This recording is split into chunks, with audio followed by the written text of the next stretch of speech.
kulanti aan wanaagsan daawadayaal soo dhawaada meel kasta dunida dacaladeeda ka joogtaan halkan waa Winnipeg magaalo ka mid ah magaalooyinka Canada gaar ahaan gobolka Manitoba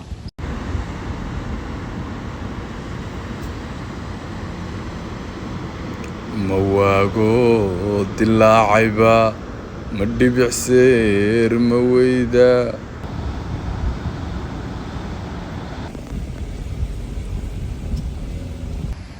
halkan waa madaxtooyada looga arrimiyo gobolka Manitoba gaar ahaan magaaladiisa Winnipeg maanta waxa ila jooga oo aan fursad u helay Dr. Axmed Hiirad Axmed waa nin gobolka kan in badan soo joogay taariikhdiisa waxyaabaha uu gobolka kan caan u ku yahay wax badan buu daraasadeeyay baa la dhihi karaa marka Axmed baan maanta waxaan u helnay chance Dr. Axmed kusoo dhaw horta waxaan ku soo dhaweynayaa bogagayga rasmiga ficil ku diiday bal looga warkan horta gobolka aad baa u baasantahay ficil aad iyo aad baan u dhawahay chance kan isagu ahaa fursad fiican oo isku garanaysaa helay Umar runtii waa soo sheegtay magaalada Manitoba waa gobolada Canada 10 gobol iyo 3 territory marka territories gobol ma gaarin marka laakiin waa degmo booski degmo ku jira 13 kaas oo soo tagaya isku yihiin dawladda federaalka ee Canada waa gobol kamid ah marka gobolada ugu horeeyay oo confederationka dawladda dhisay una muhiimsan way waa gobolka Manitoba ka soo gudub Winnipeg weyn joognaa absolutely Winnipeg caan ku tahay oo su'aal muhiim Winnipeg magac ka horeeyay baa lahaa magacaas kan Winnipeg la oran iyo gobolkaba xeelad badan bay caan ku tahay Winnipeg waa caasimadda gobolka Manitoba waxa jira marka Forest Library baa jirta waxa jirta Sinclair magaalooyin kala badan tana caasimad wax shacab ahaan 1 milyan iyo gogo ayaa hadda kuwa maraya xorriyad doonka ayaa caan ku tahay laba taariikhood way ku gashay taariikh midii watan ay iskeeda gobolka ku noqotay oo ninkan dambeeya u socday Louis Riel baa leeyahay Louis Riel ama L'Oreal waa walkaan u dhashay dadkii waddanka loogu yimi oo original la yiraahdo ayuu laakiin reebtina waxa uu ahaa European Francis waliba saameeyay marka waa mid meyti baa isku yiraahdaa qoliyahaas waa qodob saddexaad waddanka markii la yiraahdo waa First Nation meyti iyo Inuit Cree waa waddanka dadkii loogu yimi ninkan warka waa halgamaa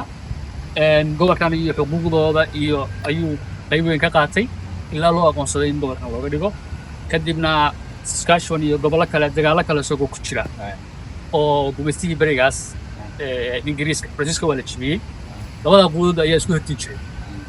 ilaa taariikhdii 1500 markii hore ninkii yimid wuxuu sameeyay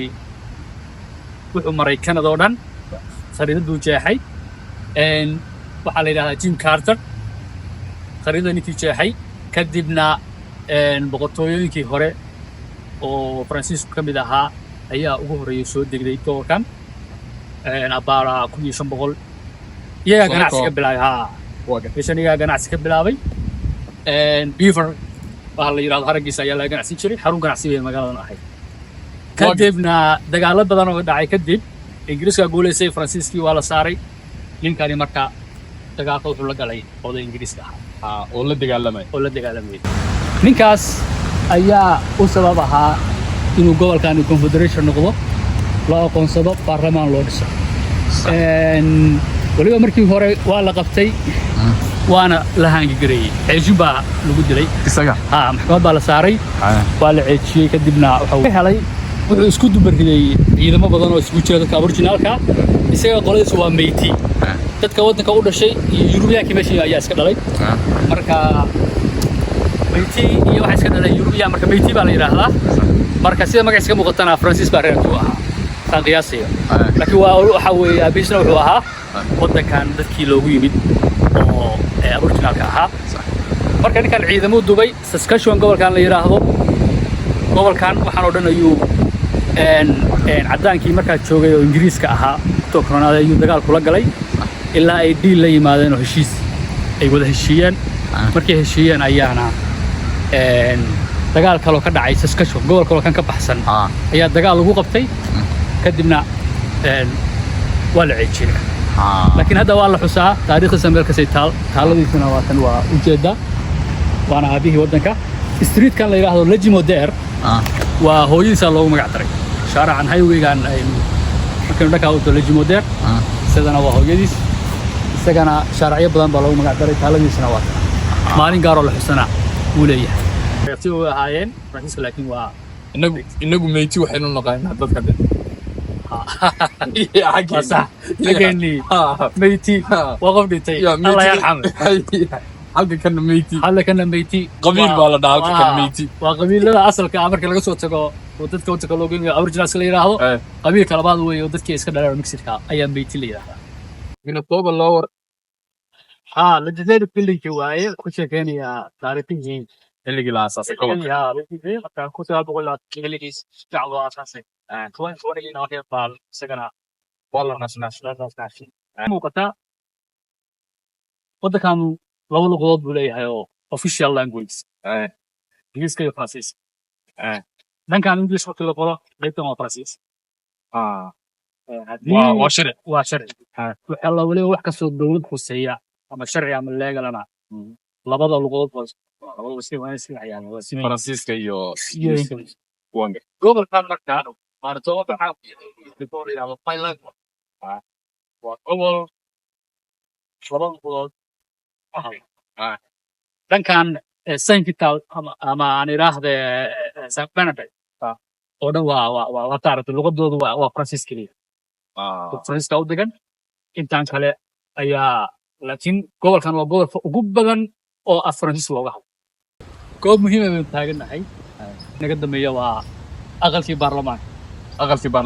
ismiya baarlamaanka weeye xukuumadda meesha looga taliyo go'aamada laga soo saaro isfahankan waa qadiimi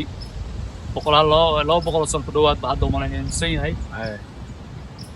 shir dambaysa dhagax kuulkeennii oo kale weeye waxa wataa laakiin kan waa gold dahab yuuro weeye marka oo dictor dahabka halkaa sidee loogu aaminay waa inta ay dheer tahay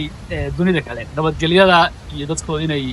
yihiin dad jecel dalkooda oo aan dhibaato iyo inay daawadaan oo sawir ka qaadaan maahe cidda laguma xadgudbo waa nabadda taal waddanka ninka kan iyo haddeer yarkaasna waa dhagax tuurkeennii taaladu waxaa wataa ka oo kale waxaa wataa kadeedii oo kale oo dahaba laakiin oo dahaba insha Allah inaguna waa ka dhigan doonaa xaawataako iyo meelo badan oo sayidka iyo inkastoo jigjiga hadirto la dahab loo soo ekeysiiyey taaladiisa laakiin si dahab rasmi aynu ka dhigan doonaa insha Allah waynu gaari doonaa roob baan haya fulux baa iska da'aya insha Allah hore usii socon doonaa dictorkana